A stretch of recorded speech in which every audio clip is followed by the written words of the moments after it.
Hallo Holzfreunde!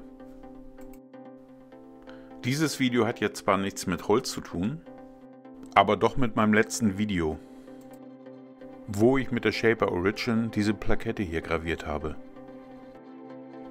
Viele haben mich gefragt, wie man die Gravur etwas hervorheben kann.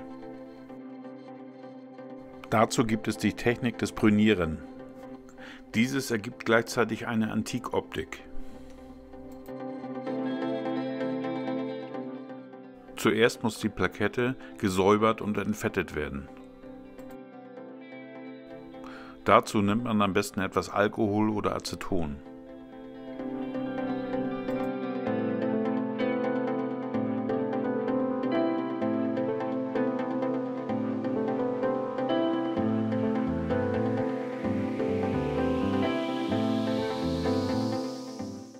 Dann wird die Brünierflüssigkeit aufgetragen.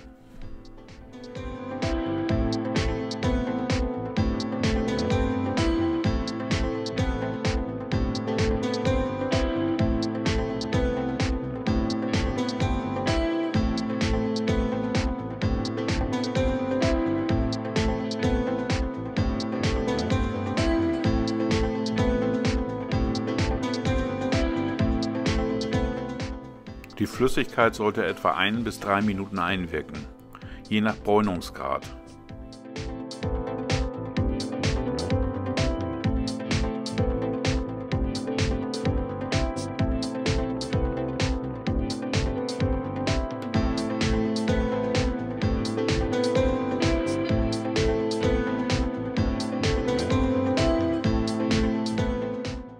Nachdem ich die Flüssigkeit abgespült habe und noch etwas nachgeschliffen habe, sieht das Ganze dann so aus.